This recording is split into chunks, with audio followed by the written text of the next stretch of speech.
अस्सलाम वालेकुम वरहमतुल्लाह। मैं हूं बिलाल साजिद और आज हम बात करेंगे कि अमेरिका से आने वाली एक ऐसी खबर के बारे में जो वहां के प्रेसिडेंशियल इलेक्शन को बड़ा इफेक्ट कर रही है।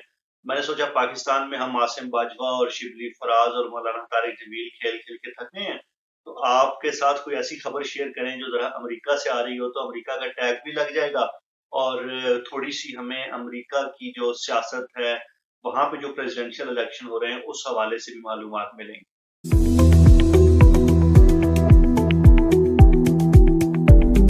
जो सबसे हॉट टॉपिक है इस वक्त वो ये है कि जो बाइडन पे जो कि अमेरिका में मशहूर हैं, टची फीली टाइप पॉलिटिशियन हैं, बड़े जोली किस्म के पॉलिटिशियन हैं, आप कह सकते हैं। उन सियासतदानों का शेख रशीद है अमेरिका में, जो बाइडन, और डेमोक्रेट्स के प्रेसिडेंशियल कैंडिडेट हैं। डेमोक्रेट्स की तरफ से उनको नॉमिनेट किया गया है 2020 के नवंबर में जो इलेक्शन होगा, सदारती इलेक्शन, ट्रंप के मुकाबले के लिए। और दिलचस्प बात यह है कि जो बाइडन बुनियादी तौर पे एस्टैब्लिशमेंट के कैंडिडेट हैं, बड़े पसंदीदा कैंडिडेट हैं एस्टैब्लिशमेंट के, और बर्नी सैंडर्स के खिलाफ एस्टैब्लिशमेंट ने इनको बड़ा सपोर्ट किया।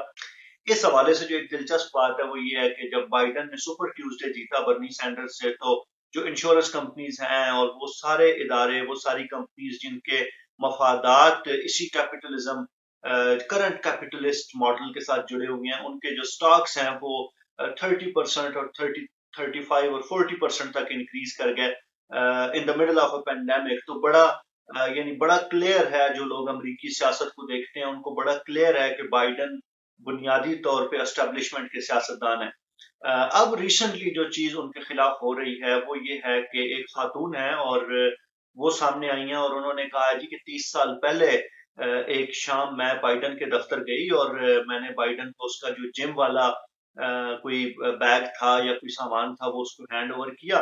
तो बाइडन साहब किसी मौज मस्ती में थे, तो उन्होंने जनाब मुझे दीवार के साथ इस तरह लगाया और मेरे साथ ना कोई ऐन गैन करने की कोशिश की। तो बड़ी दिलचस्प डेवलपमेंट है। 30 साल बाद एक खातून सामने आई है जिन्होंने डायरेक्ट जो बाइडन पे सेक्सुअल हिरासमेंट का दावा किया। इससे पहले उन पे जितने भी एलिगेशंस थे वो निस्बतन सॉफ्ट नोयत के थे। तो इस एलिगेशन के बाद एक तो ये हुआ है कि जो बाइडन अब ट्रंप वाली लीग में आ गए हैं। तो अगर अमरीकियों ने इसी बुनियाद पे वोट देना है कि सबसे बड़ा सेक्सुअल प्रेडेटर कौन है, तो फिर तो प्रोबेबली जो बाइडन का चांस बन गया है। लेकिन डेमोक्रेट्स की जो वोटर बेस है और फिर डेमोक्रेट्स अपने आप को जिस तरह प्रेजेंट करते हैं, उसमें जो बाइडन के लिए एक बड़ा दिलचस्प किस्म का ये चैलेंज होगा। तो इस वक्त जो अमेरिकी मीडिया है वो बुनियादी तौर पे इस पे डिबेट कर रहा है कि क्या वाकई जो बाइडन ने ये किया है या नहीं किया। और इससे ज्यादा इम्पोर्टेंट बात यह है कि इस एलिगेशन के सामने आने के बाद जो बाइडन का जो प्रेसिडेंशियल रेस है वो किस तरह से मूव करेगी। अब सवाल ये पैदा होता है कि इस खबर को यहाँ पे पाकिस्तानी ऑडियंस के साथ डिस्कस करने का मकसद क्या है। तो मैं ये अर्ज करूं कि जितनी बात पे जो बाइडन की प्रेसिडेंशियल रेस कंप्रोमाइज होने के खदशात पैदा हो गए हैं, इतनी बात हमारे अच्छे खासे शरीफ नफ्स पॉलिटिशियंस के लिए भी बड़ी मामूली हैसियत रखती है। हमारे यहाँ तो जो सियासत का लेवल है, जहाँ पे हमारे शेख रशीद और मुराद सईद और पटेल और ये दूसरे लोग इसको ले गए हैं, हम तो कौमी असम्बली में खड़े होकर लोगों को ट्रैक्टर ट्राली कहते हैं। मुराद सईद के बारे में जो जुबानी गुफ्तगू की जाती है हमारे यहाँ हमारे पॉलिटिशियंस की तरफ से। तो अर्ज करने का मकसद ये है कि मसाइल हर जगह पे मौजूद होते हैं, जहां पे भी मर्दो जन इकट्ठे होते हैं, खास तरह की कशिश और एक खास तरह के रवैये बहरहाल जन्म लेते हैं।